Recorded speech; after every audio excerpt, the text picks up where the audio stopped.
afternoon, Royal LePagers, coast to coast. Welcome wherever you are physically distancing from. Before I turn things over to Matthew Ferrara, a little housekeeping first. Today's session will be recorded, so if you have any audio or video problems or you just want to rewatch, all recordings and registrations for upcoming webinars are available on rlpnetwork.com under the Training tab. During the webinar, if you have a question for Matthew, please use the Q&A function specifically. This feature is accessible via the Q&A icon at the bottom of your desktop screen or in the three-dot menu at the bottom right of your mobile device. Please note, Q&A is the only source we take questions from. The Q&A icon is next to the chat icon. To share any comments or observations, please use the chat feature. Ensure your chat response is set to all attendees so everyone can see your comments. Let's give it a go. Use the chat set to all attendees to tell Matthew who you are and where you are from in our great, big, beautiful, and wildly geographically diverse country. So let's see where we're seeing people come from. Toronto, Calgary, Whitby, Ottawa, Toronto, London, lots of Ontario, chilly Toronto, that's for sure. Ottawa, Manotick, Montreal, Vaughan, Ottawa, Barrie, Brampton, lots of Ontario today. Let's get some other ones here. Other provinces, Vancouver, here we go. Yay. Okay, wonderful. Welcome. Wonderful to have you all here today. Welcome to this second part of a three-part series with our esteemed guest, Matthew Ferrara. Matthew is a longtime friend of Royal LePage, and he is a philosopher, a speaker, a photographer, a writer, and an entrepreneur among his many, many talents. Matthew today leads a leadership development firm, but his over 30-plus year career has built and developed many businesses, including an international training firm and a telecom company. Matthew has served as a management consultant to global sales organizations and has helped pioneer early efforts in online marketing and learning. Speaking and making a difference with his words is Matthew's true passion. Matthew, we can't wait to hear your words of wisdom today on rethinking our communication strategy. A warm welcome to you, sir. Please take it away. Thank you so much. I appreciate chance to be with everyone again. Thank you for the warm welcome and hello from all across the nation. So great to see so many of you tuning in today. And congratulations, by the way, to all of you for taking this time to continue to sharpen your saw, to continue to just keep growing, not just keep going during a difficult time. So I applaud all of your efforts and I welcome you to be as engaging as possible in today's session. You can use the Q&A to put some questions in. You also can throw things in the chat box as well. So don't hesitate, or just some comments. Maybe you've got suggestions, because this is probably a group of very smart individuals. People are doing some of these things or doing innovative versions of them. And we should learn from each other, as well as some of the things that I'm very glad to share with all of you. So as was mentioned in my intro, I've spent 30 years helping real estate professionals, marketing and sales professionals grow their business through all sorts of different techniques. And today's focus is really on communications and rethinking our communications today in light of the things that are going on, but perhaps just more broadly speaking, maybe thinking of our communications in a new light, not only for getting through these turbulent times, but how we'll go forward in the future and have communications that make a difference. And I think that it's wonderful in the sort of world of sales and marketing that one of our most powerful tools actually is our words. Our most powerful tools for connecting with people, for giving them an opportunity to see how their lives will be different through our help, and also, of course, by creating a community for ourselves that is the basis of our growth throughout our entire career. So what I'm excited to do is I'm excited to share with you some thoughts in terms of rethinking communications that I've been teaching both for a while now, for some time, as well as in response to what's going on today. And I'm going to show you some examples of both good changes in marketing theory as well as practical applications. So let's get rolling. I also do want to mention that if for any reason you like some of the things that you're learning on these sessions, please watch the recordings again. Sometimes multiple times helps you learn something, take some notes, refresh your memory. You also can join our newsletter if you like, as just more good ideas on a regular basis. So you can join by text. You see at the bottom of your screen here, just text the hashtag inspiring to 33777. Be happy to at any time invite you into to that newsletter. And everything is very private. We use it really just to continue to help you grow. So I want to start with, I guess, a little question or challenge, a good for our minds, get us rolling here. I'd like you to look at something that recently I got as a response to one of our newsletters that we sent out. And I thought this would be actually a really good way for us to kick off today's conversation. So I write this newsletter, and it was April that I sent it out. My goal in my newsletter is to use words in a meaningful way, not just marketing, but trying to help people fill their buckets and help them grow. And I try to include some stories. I try to include some practical things, but send it out there. I hope people read it. I hope they learn from it. And once in a while, people send back a little reply. And I wanted to start with this reply from a friend of mine that, gosh, I've known her for maybe 20 years. And when I got this, it kind of brought a tear to my eye. And I thought it was a good place for us to start today, right? So she reads a newsletter amongst many other newsletters I'm sure that she gets, and many other Facebook posts and things that people are sending to her. Pardon me. But she replied and, she said, gosh, I miss you so much. This is awesome. Shared with my tribe. This is perfect. And I thought to myself, how nice of her to send this over to me and to thank me for that. And it made me think for just a moment, if our messages can do this, why would we settle for anything else? If our messages to people can have them say, I've shared it with my tribe. I want others to hear this too. Thank you. Oh, and more importantly, I miss you.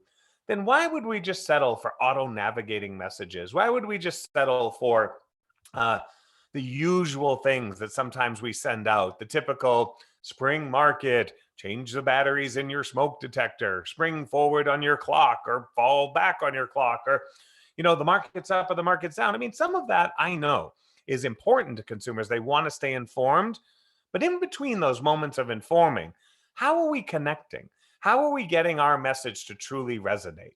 And I think that's really important right now because I believe there's a tremendous opportunity happening in this time, in these conditions that we find ourselves in. And it's a time for us to rise above, to be able to focus on creating healthy relationships, not just creating potential new business, not just prospecting, not even so much worried about how much traffic it generates or how many leads. You might be surprised to know that my newsletter doesn't have tens of thousands of people on it, more like a few hundred of people that really matter. People I'd like to eventually even know on a name to name, person to person basis, because I don't play a volume game. I'm not trying to spread myself thin like a fog and cover the city with something that's really not that interesting and uh,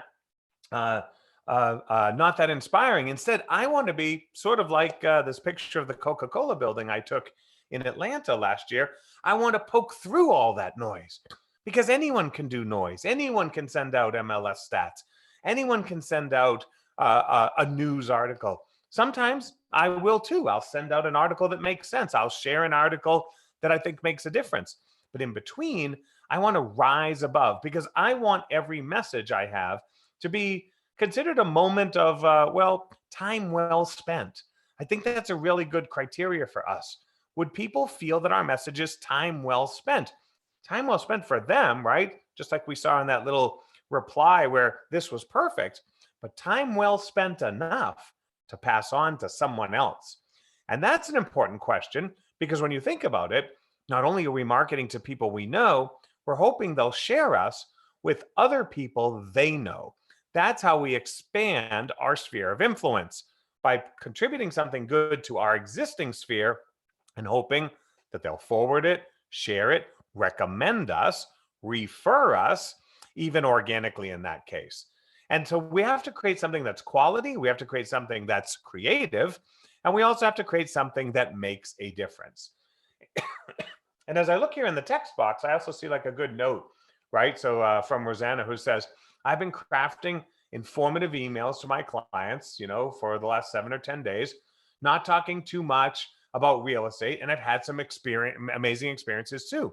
And I think, Rosanna, you've got your finger on the right pulse, because what they really want from us now more than anything else is more us. They want more you. What people need at any time in their relationship with us as real estate professionals is based upon where they are. Now, let's think about that for a moment. I want you to think about why people buy and sell real estate. For 30 years, I've been doing this, and for 30 years, I've been reading the reports every single year. We survey people and we ask, why did you buy or sell? And here's what I've never seen. I don't know, maybe you have, but I've never seen anyone said, we bought because inventory was up or inventory was down. We bought because interest rates were up or interest rates were down. Or we made the decision because there were two sinks instead of one sink in the master bedroom. That's not why people move. People move because they find themselves at the corner of life and change, right? Something's happening. If you look at the top 10 reasons why people buy and sell homes, they're at a corner of life and change. They're getting married. Maybe they're getting unmarried. Maybe they're having a baby. Maybe the baby's going to college. Maybe the baby's coming back from college and is going to live in the house for the next 10 years, and we need another house. Maybe mom and dad are moving back in with us. Maybe we finally got a promotion and we're moving on up, or we want that vacation property. Life and change. That's why they move. No one's ever walked into an open house and said, you know what? We better make an offer soon because the price of wood is going up. No one thinks about those things. That's internal talk in the real estate industry. And when we think about it, we need to shift from marketing to messaging, because marketing is talking about the thing, the house, the sinks, the wood, the price, the inventory, the arrows. Messaging is saying, what's going on in your life? How are you? Where are you going? And how can I play the role of walking you across the street, walking you across from one corner to the next of life and change? And to be really honest with you, it's more important now than ever, because we're not only at the corner of life and change, but we're at a three-way intersection between life, change, and some chaos. And what people need then isn't just more marketing, they need messaging. And the messaging, carefully done, will help them take action. And if you think about what we've been talking about in this series, it's not only about performing our job as a professional, it's performing our job as a member of the community that allows us to help people make change and, with our help, make a difference. So what impact will that have on our messaging today, not just our marketing? Well, I want you to look at this image for just a second, and I want you to think about what had to happen at a moment like this for the squirrel to cross the park and come take a chestnut or an acorn from the hands of this gentleman. I took this photograph 2 years ago in London, in St. James Park. So I want you to think about that for a moment. And, what had to happen for that squirrel to move across and to eat out of the palm of his hands? And put something in the chat room when you think of the word that had to happen. What had to happen?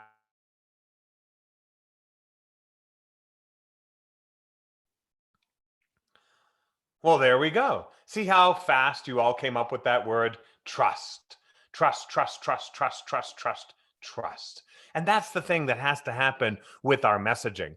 People work with people they trust. They expect us to be informed. They expect us to be resourced, backed up, supported by, surrounded by good peers, supported by an amazing brand, performing on a terrific platform of systems and tools. But that's just the entry point of our credibility today. Until they like us, know us, and trust us, they'll never, grab our hand. They'll never ask for our hand to cross that street. And ultimately, what's the goal is to, I guess, to extend the metaphor, get the meeting out of our hand in a good way, in a way that says, time with you is time well spent. If we think it's just because they're hungry, just because they're a lead, just because they saw something online, just because they saw an ad and they have fear of missing out, I think we're valuing what we really provide. Now, I'm going to challenge you to think about the proof for that. I don't have to prove it because you've already seen the proof for that. The proof for that is from any of you who ever have received a testimonial. So, how many of you have a testimonial? If you've ever received a testimonial after this session, go read it. Let me tell you why. In your testimonial, they've never said, "Oh my God, you have to work with Barb because she has a lockbox. Oh my goodness, David's the guy for you because you can sign his forms on his iPad. Oh, you better call John. John's fabulous. You can search his inventory online." Look, that's not why they ever write a testimonial for you. They write a testimonial and you look at the words in those testimonials. Barb was so kind. David was clever in figuring out a way for everyone to get what they need. Sarah was calm when things were really chaotic in our lives. The law of attraction is emotional. They work with us and they engage with us and they like us and they refer us when trust comes from the things that truly matter, the human relationship. No one ever said in your testimonial, "Thank goodness they sent me the interest rate sheet," because we would never have made a move. It's just never going to be the basis of them telling others that they should work with you too. And for us, we've got to turn off our automatic messaging right now more than ever because people can't hear that. They're so surrounded with uncertainty that what they need is relationships. And this is your opportunity to create unshakable relationships with your messaging, in which we're going to go into in just a second. But I just want to add one other thing, one other important thing. 2 or 3 months ago, if you and I had been sitting around chatting, and I said, "What are some of your concerns?" You might have used this term, the disruptors. I'm really worried about disruption, whether it was technology or venture capital or iBuyers or any of that stuff. Here is your opportunity, my friends, by managing your messaging, not your marketing, to disrupt disruption now and forever. Because nothing's going to disrupt the trust between this gentleman and the squirrel. Nothing can get in the way once it's earned. And to earn it, we need to do some things special and different. I want to tell you about a quick scene that I saw unfold. It was almost marketing in real life, if you will, but really messaging at its finest. Last year, I was at the in Tokyo, and I had the opportunity to go photograph some amazing fishermen in the fish markets.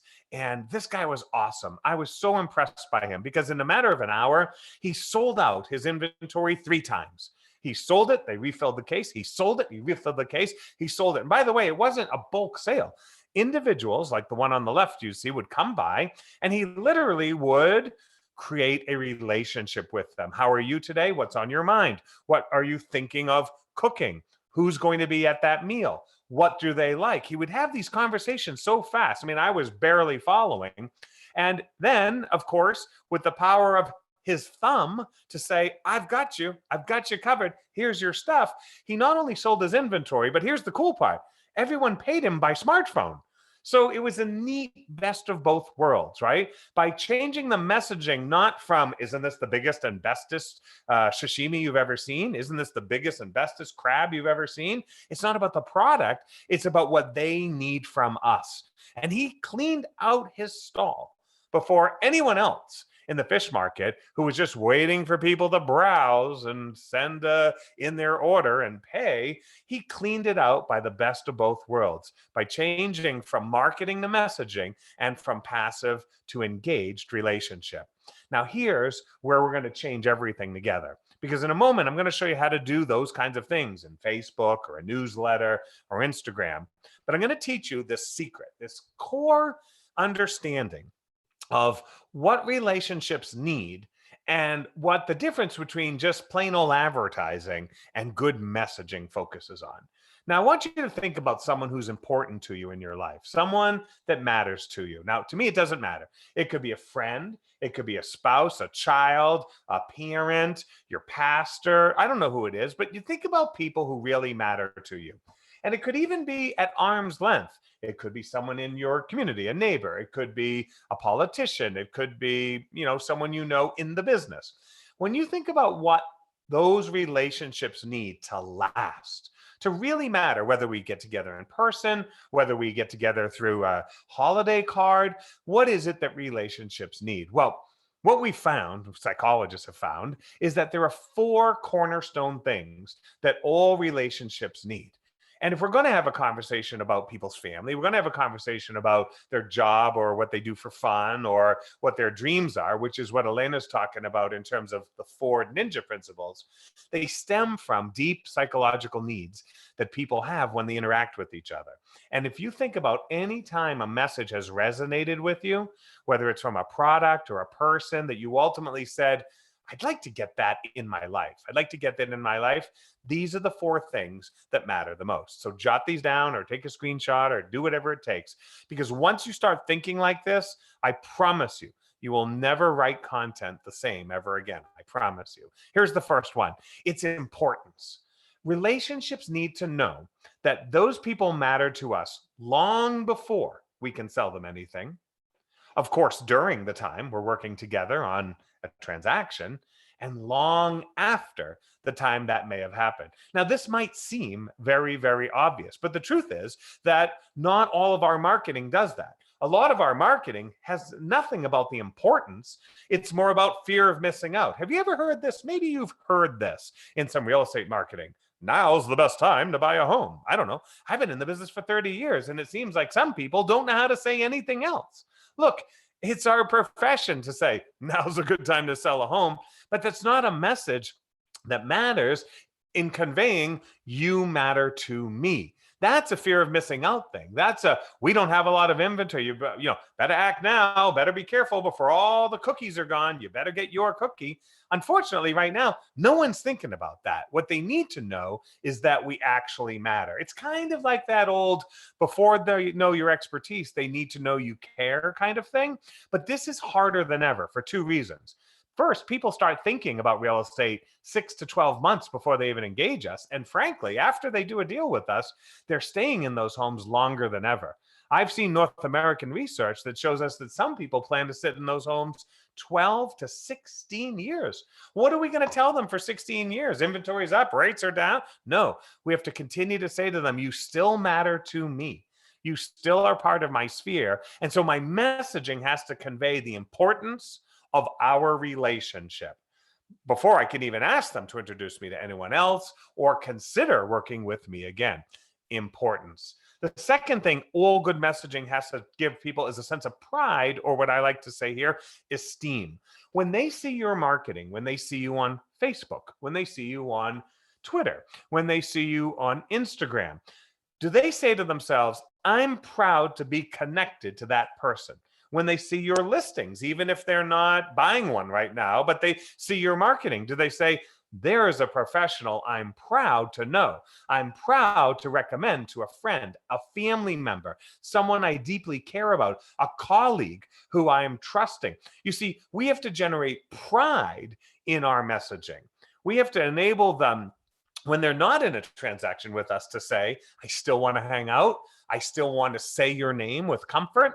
And that the last time we hung out on Facebook, you didn't poke the bear. You weren't controversial. You didn't create some chaos in the comments. And look, I know that all of you on this call already know this. I'm repeating it, I guess, just as a reminder, because sometimes, especially in tough times, we might forget that we have to do that special part, and that just being on Facebook isn't like hanging out at the backyard barbecue, because we're not only personal, we're also professional at that point. We're being watched all the time. And so they have to say, still proud of Matt. Still proud of Matt. He hasn't spoken for us in years, but still proud of what he's putting on online. Still proud to get his newsletter. I'm so proud of his newsletter that I want to forward it to my tribe. Remember that first slide that we started with? Are they proud when they get your messaging? Your marketing might be just like, that's cool, delete. That's not creating pride. We want to change that. The third thing that they need from all relationships is a sense of certainty. Now, when you write down the word certainty on your piece of paper today, I want you to underline it, star it, circle it, arrows, big highlighting, whatever it takes, my friends, because of the four things, I have to tell you right now, more than ever, certainty matters the most. What people need from us is messaging that basically says, you can be certain that with me in your life, we will get through this together. right? And we're going to demonstrate it in multiple ways. I'm going to tell you stories. They're going to keep you hopeful. I'm going to be a positive influence in your life, making you laugh one day, making you feel okay one day, making you feel safe one day. They need certainty from our messaging. And now our messaging can even go so far as to say we're pretty certain that if you have to cross the street from life and change and you need to buy or sell your home, we're certain that we can still help you do a good thing. But that can't only be the content of the message. They have to be certain that when they open our newsletter, when they receive a phone call from us, when they decide to listen to the voicemail we've left, that they get a sense that they're better off with us in their lives than without us. That's what messaging does. Marketing just says, hey, here's an opportunity. You better get going. I'm pretty certain you'll like it. Messaging says, hey, here I am.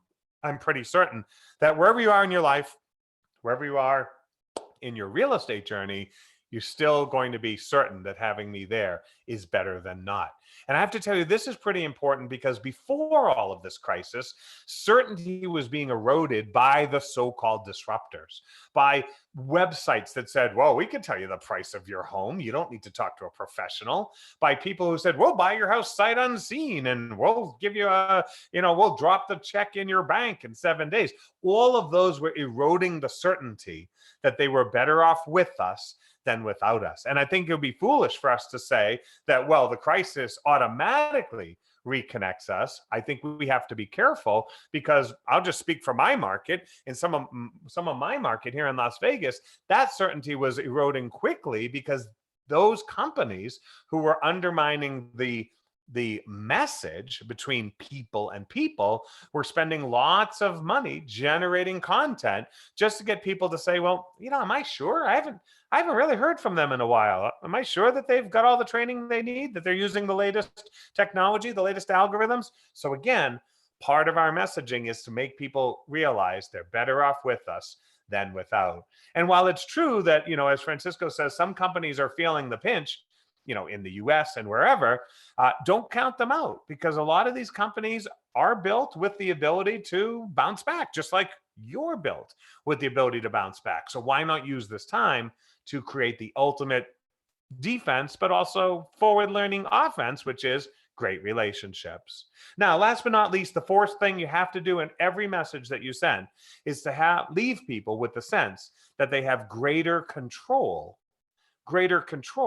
with you than without you. See, this is the weird thing. And this, I think, is also an advantage for us. Good messaging helps people feel like, I got this, but I have this with my friend. I have this with my trusted professional. I have this with someone who has always made me feel important, always made me feel proud of the work that they do when I see it out there, always makes me feel in a great comfort zone, even during a crisis, and gives me a sense that what they're doing isn't something done to us, but it's something done with us, a sense of control. And let me just give you the simplest of silliest examples, and then we could bring it up. Have you ever tried to unsubscribe from someone's newsletter?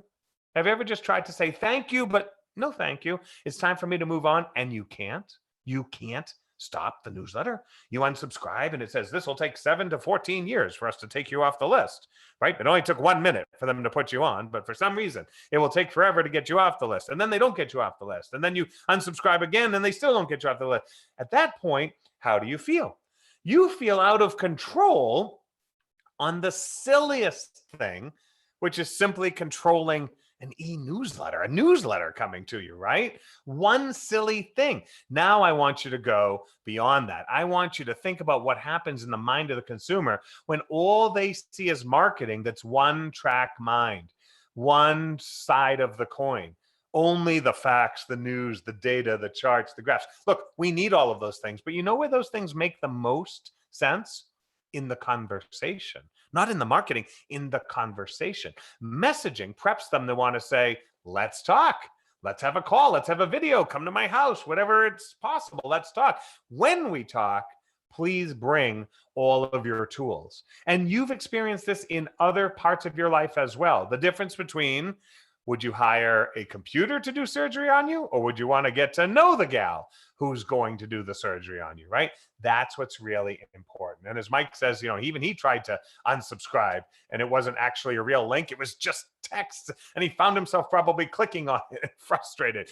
That's where messaging is different than marketing. Don't drive people insane. Let them feel like, you know what? That was time well spent. Now that we understand how we can do this, and you got to have the principles before you address it, now let's talk about what we're going to do. So here's the most important way to mobilize all of this. Focus less on what they'll get and more on who you can help them become. Whether you're making a phone call, talking to them on the phone, sending an email, texting them, posting on Facebook, the more you shift from what they'll get to what they'll become, the easier it is, my friends, to just have a good conversation with them. Have a good conversation so that you're able to, well, bring the relationship alive. Otherwise, it's kind of like talking to a mannequin or them talking to you as a mannequin. So let's do it. Here are some examples.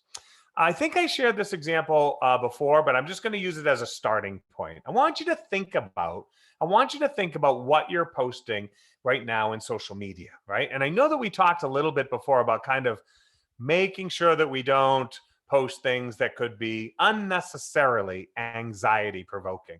Look, I know we all have our own mind about what's going on in the science, the politics, the economics, etc.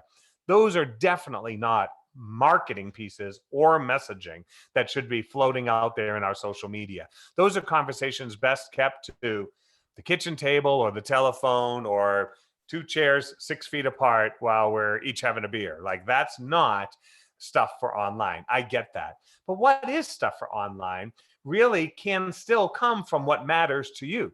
So this is the first example. I'm going to give you 3 or 4 examples of how, and I'm going to show you how this was constructed.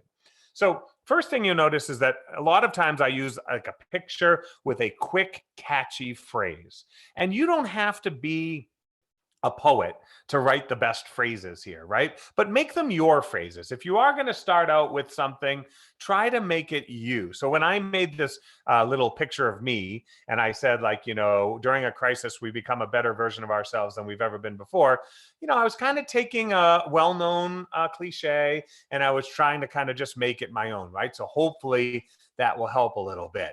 And the cool part is that I can associate it with an image of me. Now, in this case, it's a professional image of me. You could use a selfie if you want, just as long as it's not about like, look at me and look at my toes in the sand, or look at me being, whatever, doing something that other person can't relate to. They need to relate to you. So in my particular job, this is what I do for a living, is I speak. So I use a picture of me speaking so that maybe the people looking at can feel as if they are hearing from me, that I'm speaking to them that day, right? So think about that. Now, on the right-hand side, you'll notice that in a lot of my messages, I am a little bit contrarian in terms of what a lot of marketing speak says. So, for example, for years, you've probably heard people say like, oh, you got to keep it quick. Like, no one's going to read a lot of stuff on Facebook, or no one's going to read a lot of stuff on Instagram. And I guess in Twitter, maybe that's even true. Although something that's happened even on Twitter is that people are writing sequential posts because, sometimes it takes a while to get a good thought worthy of sharing out there. But look, on Facebook, I just decided years ago to break the rules.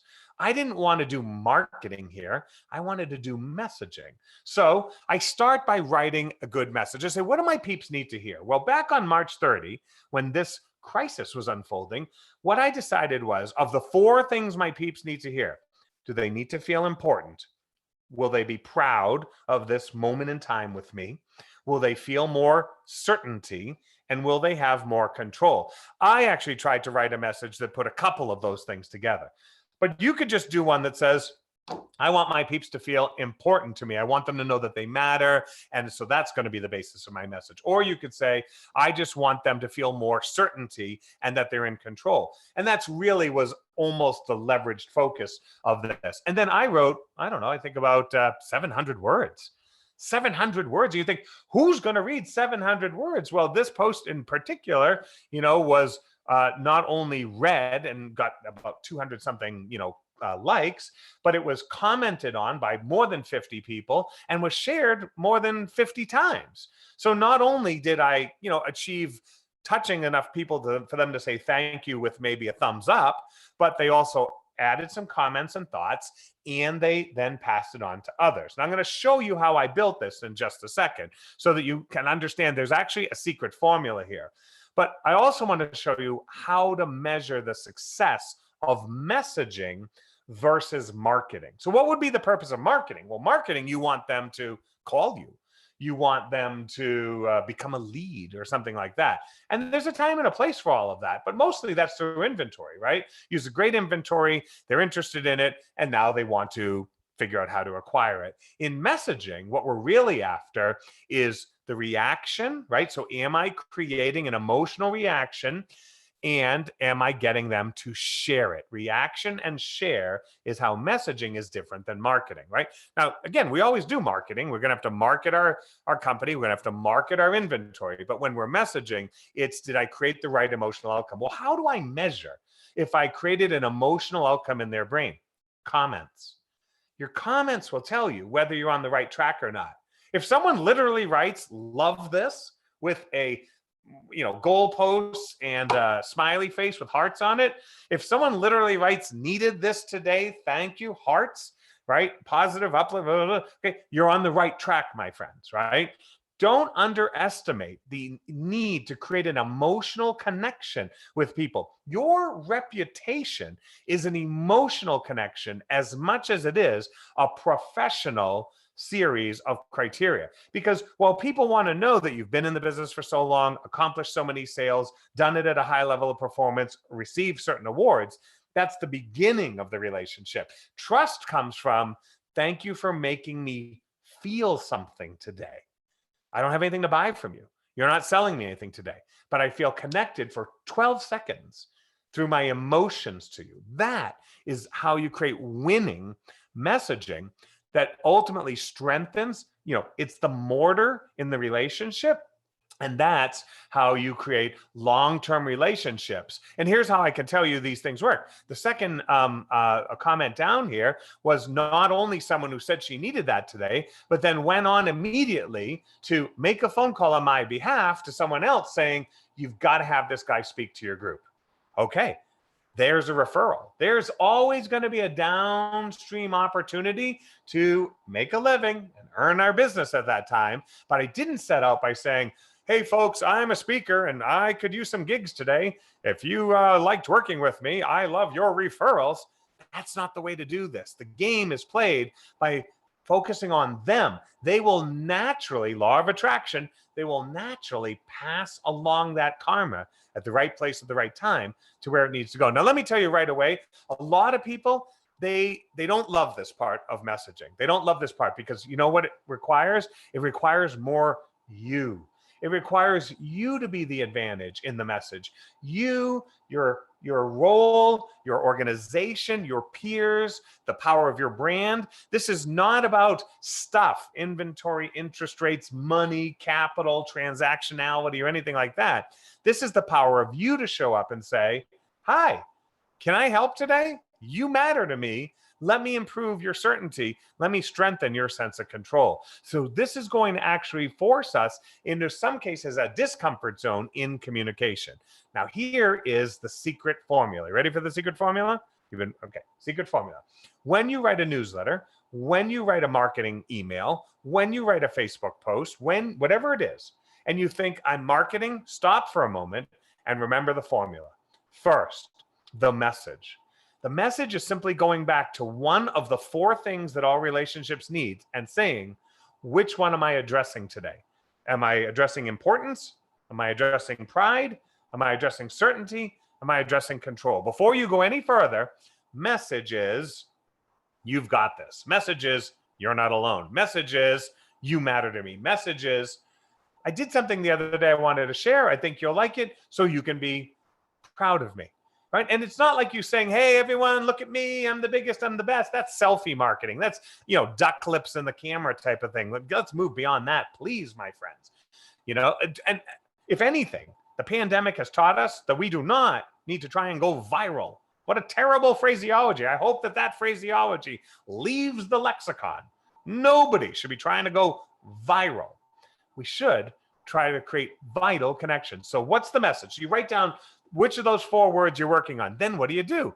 You tell an anecdote, a short, poignant, simple, clear story. Now, how do you know if it's a short, poignant, simple, clear story? It goes something like this. Once upon a time, a few years ago, last week, the other day, I just got off the phone. Short, simple story, right? In this particular case that I did here, I said, listen, this is a big uncertain moment in time, and it reminds me of a time 20 years ago when I had great uncertainty in my life. And then I told a very short version of a health challenge that I had. Sometimes I tell a short version of a phone call I just had. Sometimes I show a short version of someone I met on the airplane or someone I met last week. Doesn't matter what it is, but the anecdote pulls them in. The anecdote gives them a sense of, let me follow this for a moment here, right? It's a story. By the way, you love that because when you watch any good television commercial, if it's a commercial, then it's just an automobile driving along some roads. But if something cool happens in the story, you get pulled into it. Listen, here in the United States, I'm not sure if it's playing up there, but Subaru, for example, has been playing some television ads in which you get tears in your eyes, right? Because it tells the story of how the Subaru saved the life of the driver. Listen, if you can make a tear come to someone's eye, you're getting that emotional connection. Messaging, right? So then what's the third thing you do? You say, what did I learn from this? You just have to talk about what you learned about. You don't have to turn it into a lesson for them. Let me teach you. I am the biggest. I am the best. Don't overdo it. Just say, this is what I learned. This is what I learned. It's okay to be reflective in your messaging. And lastly, you then say to them, I don't know if that was helpful. Maybe you could do that too. Maybe you could do that too. That's encouraging. That's try, right? Message, anecdote, teach, try. That's how you build a message. Now, look, I did it with 700, 800, 900 words here, but in a moment, I can show you how to do it in 2 sentences with another example that I have. So it's not about the words. It's about the philosophy of messaging versus marketing, rethinking communications from stuff, act, now, to hug, handshake. Can I walk you across the street during rush hour? That's the chaos we're in. Or during, a quiet time, but you're still needing to get from here to there. Now, let me pause for a moment because I'm going to show 2 or 3 more examples of how this works. Questions about either the 4 things that all relationships need that we need to start thinking about in our marketing, not product, but messaging, and message, anecdote, teach, and try. And I have a wonderful question, which is, does anyone see the secret in the secret formula? Do you see how the secret in the secret formula, you can remember it just like that for the rest of your lives? If so, jump in the chat box with questions or type in the chat box. I'm wondering if you see the secret formula. Oh, look at that. The secret formula. Oh, you are all so smart. It's so much fun teaching with you and learning with you. Yes. Now, I got to just say this. I actually didn't set out to do that until about a year ago. I did it on a flip chart, right? Because that's what I want. And someone said to me, hey, do you know that spells your name? And I said, well, I don't know. Maybe that's just that. There's the secret formula. So thank you for noticing that you're all way faster than I was, which is hilarious, right? But what I want you to think about, right? What I want you to think about here is that if you just remember MATT, what's my message? What's a little story I could tell them? How do I tell them what I learned from it? Maybe they'll learn from it too, right? And then finally, can I get them to try it? Can I get them to try it? So anyways, a couple of quick things in the chat room here. Gina says, thanks for the presentation. These are some things we should know, but we need to put them to work, and it's okay. It took me a long time to learn about these things too, right? So I think that's kind of neat. I'm not on Twitter, by the way, Gina. I am on Facebook, so you can find plenty of motivation there, if you will, but not on Twitter right now. And Pat says, I was thinking Matt was make them matter. Pat, that's fabulous. I love that, right? So yes, Matt, It matters. It's time well spent in that case. So absolutely better. And look at that. Bob says, look, I feel better listening to you. Do you know how I built this program? I set out the MAT philosophy. I say, what's my message for them? They can do this. Let me tell some stories, and now let me teach them how to do it, right? So thank you so much. What nice words. All right, so we got more to go. So don't anyone jump off the ship here yet. But and thanks, Chris. As a college professor, thinking that this is working well, I'm honored. Obviously, as a professional educator, it's nice to know that. Don't forget to type your questions in here or in the Q&A. And now let me show you how this works at multiple levels. This is how I do it in Facebook. I'm going to show you some other examples here just for fun. This is an Instagram version of it, okay?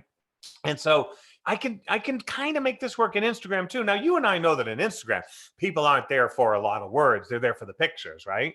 So now I have to be a little bit more, this taps my resources. I really have to be creative here. And what I love is how this challenges me. But do you remember, I know you remember this, but do you remember the old phrase, a picture is worth 1,000 words, right? So maybe Instagram is like tricking us into our creativity in a lot of ways. This is what I love about this. Remember, it's what do they need, not what I'm selling. I mean, so much Instagram that's just like kitchens and living rooms and bedrooms and baths. You know, with all due respect, I don't know. I mean, I look at them and I'm kind of like, that's nice, but I like my house. I'm not going anywhere. And sometimes I have to decide, do I even want to follow this person anymore? Is there anything else? Is there anything else? Could I have you, please? Could I have a little you? I mean, occasionally, I love to celebrate if you sold the home. Bravo, but more you, right? And how can that come out? Well, it could come out as selfie, so that's not what I have in mind. But maybe you've taken some pictures. You see, what you see in the world is reflective of the message that you give to the people you work with.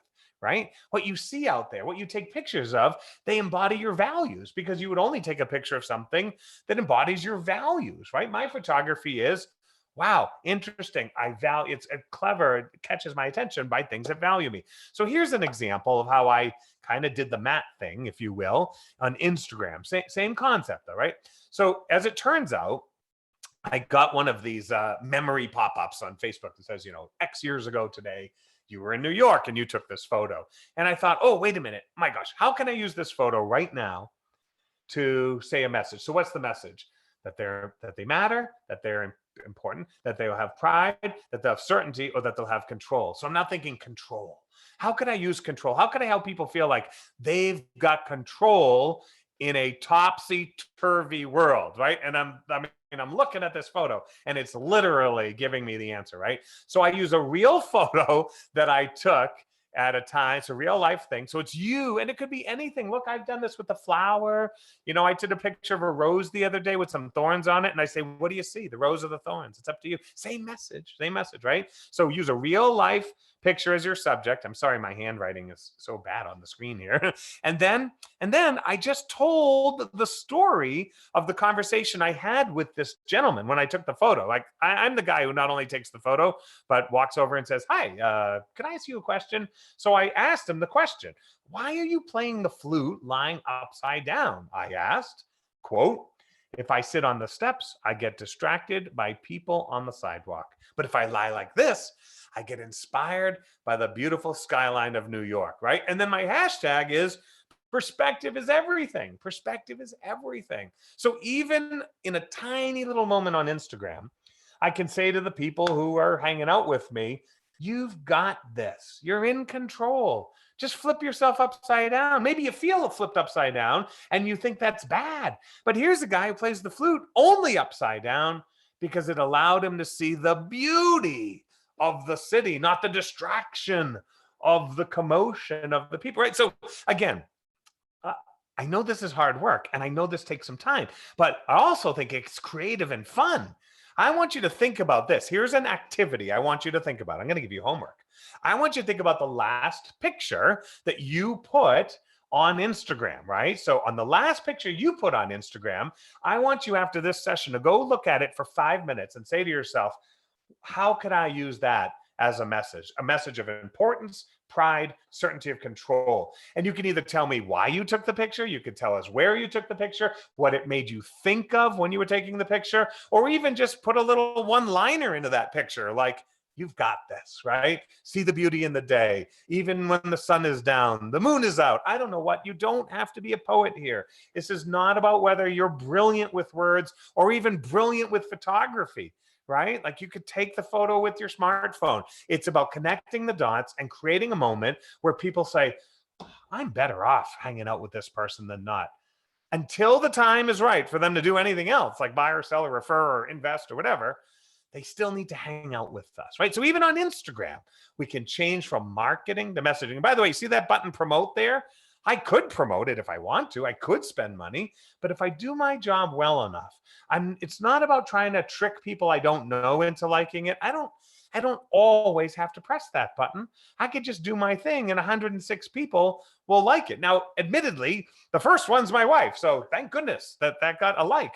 But the other 105, you know who they are?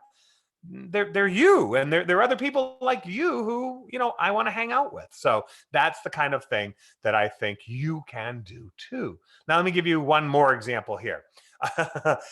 Here is sometimes helping others feel like you're not larger than life. Now, let me just clarify here for a moment. As a speaker, right, I'm usually on stage or on TV, whatever it is. And sometimes you feel larger than life. And sometimes people will come over after a seminar and sort of say, like, is it okay if I take a selfie, a picture with you? Can I shake your hand? I'm like, yeah, like I'm normal, right? I'm normal too. And so sometimes I've discovered that when I have these moments of normal, I should retell them to others, especially if they're feeling vulnerable, they're feeling unnormal. So again, here's another example during the crisis. What was I going to say that day? I'm simply going to say, you know what? Over the weekend, I was feeling a little sorry for myself. I was feeling disrupted. I was feeling like everything was going wrong, getting in my way. Maybe you have felt that as well. So what did I do? I called my mentor and he told me this and he gave me a pep talk and I wrote down the pep talk and I put it on Facebook. And what happened? Message, anecdote, teach, try. And this is what happened, right? All of a sudden, I added a photograph to it. But this is where 281 people said, thank you. I was feeling like that too. That's what the thumbs up is. The thumbs up isn't, oh, I'm so glad you were feeling sad, Matt. It was, I felt like that too. 39 people, right? I felt like that too.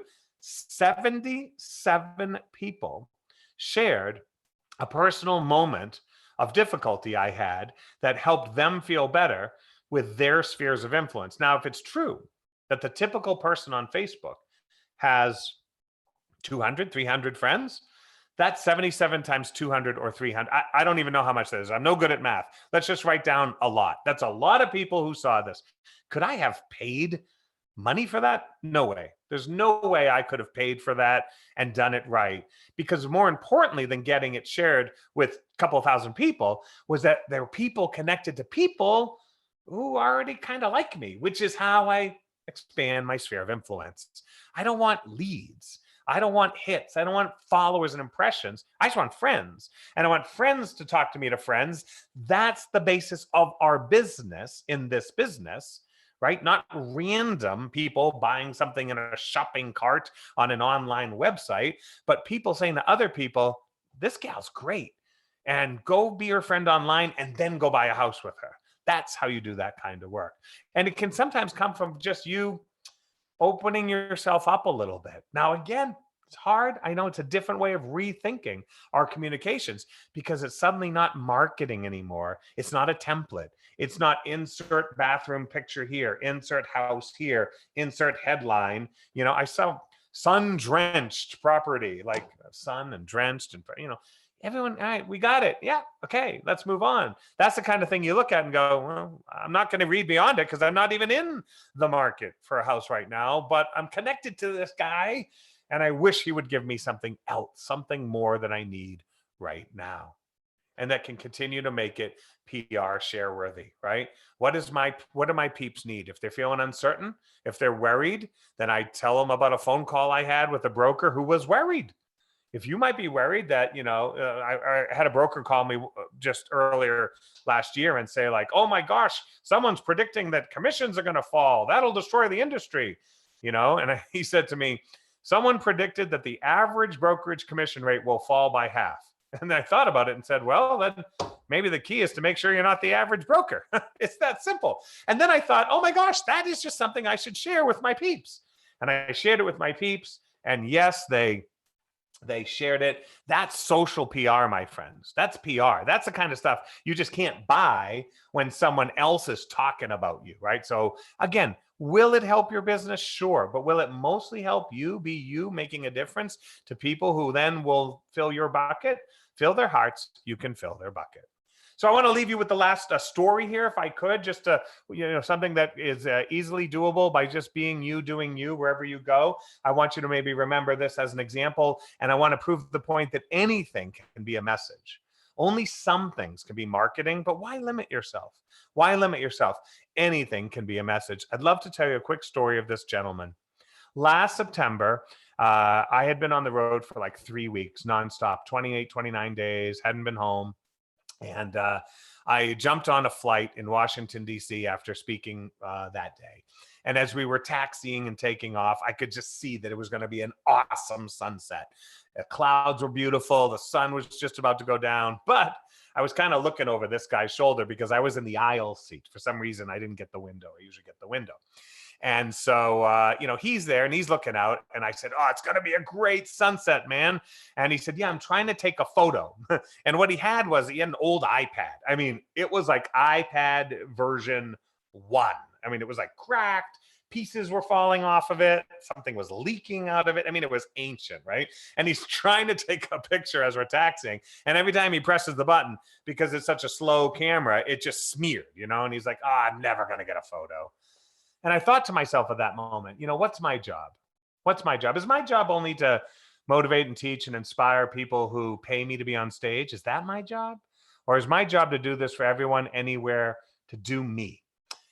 Because under the seat in front of me was my camera, right? There's my $10,000 camera sitting under the seat in front of me. What am I going to do here? So I made a decision. I made a decision that it's not just my job to teach people who can pay me. It's my job to do my job. So I reached under the seat, took out my camera, set it on automatic, and said, hey, man, take the picture with this. And he said, whoa, wait a minute. Like, hang on. What's a lot of camera? I'm like, it's fine. It's on automatic. Just point and enjoy. So we held it up to his face and he started clicking like a madman. And he was making all these cute little noises like, oh, my, oh, wow, oh, because he could see the shots he was taking, right? So cool. And as he was doing it, I leaned over with my smartphone and took a picture of him doing it. So that's where this picture comes from. So then he turns around and we take off and we go through the clouds and the sunset is far below us. And he's looking at the photos and he looks at me and he turns the camera around and he says, did I do it right? And I said to him, did you have fun? He said, yeah. I said, then you did it right, man. And he said, who are you? And I said, well, I'm just a philosopher going about my day, doing my thing.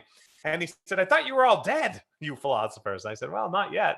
I said, who are you? He said, I'm a criminal psychologist. And I said, gosh, I think we kind of do the same thing, don't we? Right? And he said, yeah, a little bit.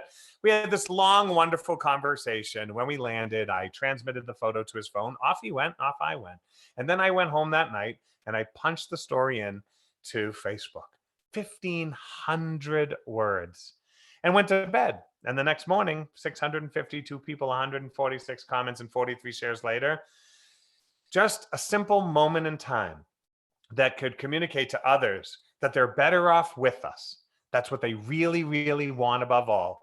And they might not have anything to give us right then and there, but my encounter with this gentleman actually gave me something good to give to all of you online and on this session today. That's when we know that basically our job isn't to market. It is that one tiny spark can create a great flame, as Dante used to say. Think about it as you rethink your communications. Thank you all for the amazingly generous and kind comments in the chat box. You're all so wonderful. I just love hanging out with all of you. Thank you for those of you who are already spreading this story and trying it. And I want you to try it. And by the way, if you do one of these, I don't know, tag me or send me a link or something so that I can take some screenshots of you and share that as well. Because I know all of you will take these good ideas and run with it. So thank you again. Stay healthy, stay well, keep growing, be a spark And I know we will all light a great flame for our business and for our world. So good to be with you today. Thanks.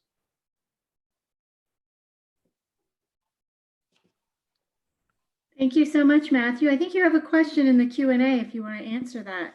Let me jump over to Q&A, and I see a whole bunch of cool things over in comments, but take me 1 second to find the Q&A button here. Q&A, please, my friends, because my screens had jumped. So let me see if I can get that. For some reason, I cannot see Q&A right now. I can read it to you. Please, So yes. we have Catherine who has asked, would you recommend to disclose or give away a weakness in your message or stay on the neutral / positive side? You know, that's an awesome question, Catherine. Thank you for asking that. The truth is this, I often talk about things that I'm working on or struggling or a weakness, right? Because it helps other people feel like, hey, we're the same. You know, like he's struggling too with something, and look what he did. And I want to do that too. I frequently talk about challenges I've overcome in my life and things I'm working on or whatever. And so I do it in a weakness that fits into the Matt formula, right? I put it into a way in which I can tell a story that helps them feel like they can do that too and encourages them to go forward. So when I do my messaging, you know, just think it through, edit, you know, take some time and ask yourself, as long as it's a lesson, as long as it's a lesson to help others, it's okay. Yeah, I don't hesitate to just be normal, because they're gonna find it out eventually if they become my friend.